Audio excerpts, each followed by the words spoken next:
Artillac.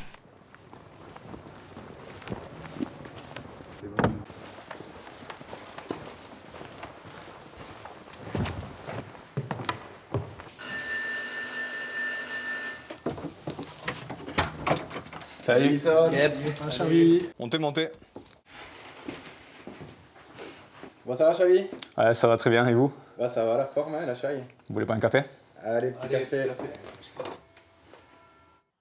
Alors, Chabi, on se pose une question en fait. On se demande si t'as que ça à te foutre de dessiner sur des planches de skate avec des bics. Ben ouais. En fait, c'est une phrase que m'avait sorti mon père. Voilà. Parce que quand je tapais sur le bois comme ça résonnait dans la maison et il me dit mais t'as que ça à foutre de faire ça. Voilà. Donc je l'ai gardé, j'ai beaucoup aimé la formule. C'est ici ton choco, là où tu crées tes œuvres. Ouais, exactement, c'est ma pièce de travail, quoi. Je travaille d'un côté pour la préparation des dessins sur la partie PC, et c'est ici la partie vraiment où je bosse les planches, mes dessins et tout ça, ouais.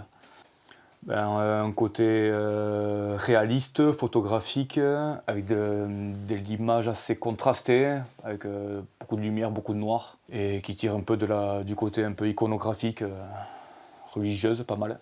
Principalement réaliste et du noir et blanc et très contrasté, ouais. Disons que j'ai toujours des facilités avec cette manière de dessiner, ce médium-là, parce qu'à la base, j'utilisais que du crayon, plus jeune. Donc crayon papier, donc forcément, avec les différentes nuances que tu peux avoir. Et j'ai continué à bosser ce système-là, mais en passant après avec quelque chose de plus contrasté, donc du bic, tout en restant effectivement dans du noir et blanc. Et je trouve que c'est beaucoup plus facile pour faire ressortir ce que je souhaite avoir comme rendu. Les inspirations, j'ai beaucoup de livres d'artistes que j'admire, artistes français ou autres, donc je puise beaucoup là-dedans. Pas mal d'expos et de magazines, ouais, sur le street art principalement. Important, pas forcément, mais elle m'a marqué, cette imagerie, entre les différents bouquins, les icônes, par ma vie, quoi, surtout ma vie plus jeune. Et c'est quelque chose qui est resté en moi, ce côté image, lumière, et que j'essaie de retranscrire maintenant, principalement sur les boards. Honnêtement, tout d'abord non, c'est juste que je cherchais un autre support que le papier pour bosser, et j'ai retrouvé un vieux skate chez moi, et j'ai commencé comme ça.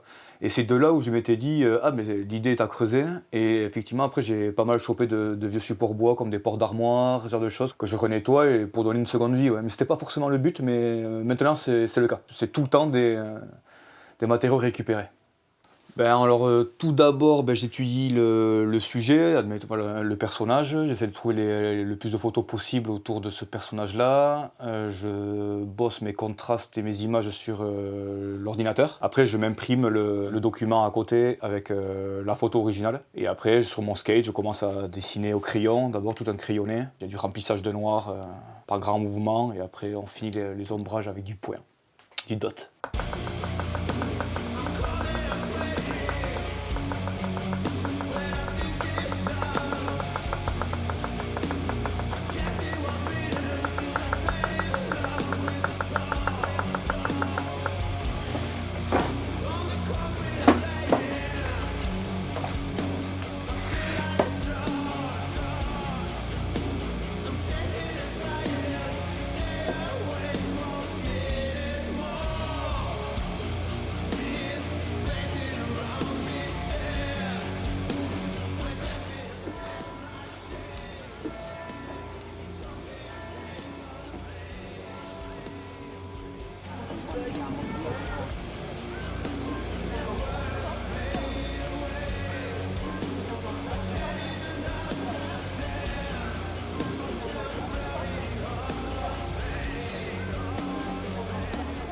Oui, c'est le même. J'avais bossé aussi le projet sur papier. Ensuite, il y a tout un système de quadrillage pour pouvoir retranscrire mon image à l'échelle bien comme il faut sur mon support.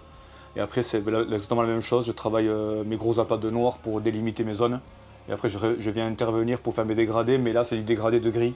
Parce que travailler le point à l'extérieur, ça prend énormément de temps. Donc là, il faut aller vite. Donc juste de la peinture en dégradé de gris pour retomber.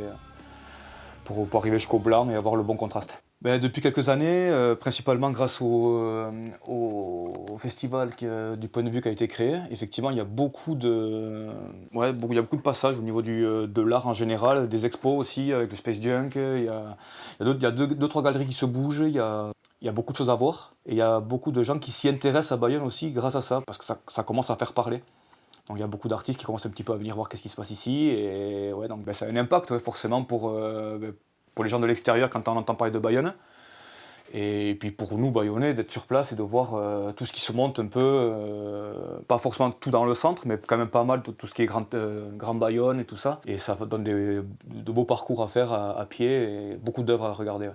J'y ai un peu vécu plus jeune parce que j'avais mon amachi qui habitait dans une rue piétonne et j'avais beaucoup de parcours qui faisaient qu'on traversait les rues piétonnes, donc poissonnerie, on montait autour de la cathédrale et les remparts. Il y a tout ce côté pierre, piéton, religieux toujours avec la cathédrale et qui fait que oui, ça a été important pour moi de revenir ici pour retrouver ces sensations que j'avais plus jeune de me balader dans Bayonne. Ouais, donc Bayonne, ville inspirante. Pour moi, oui.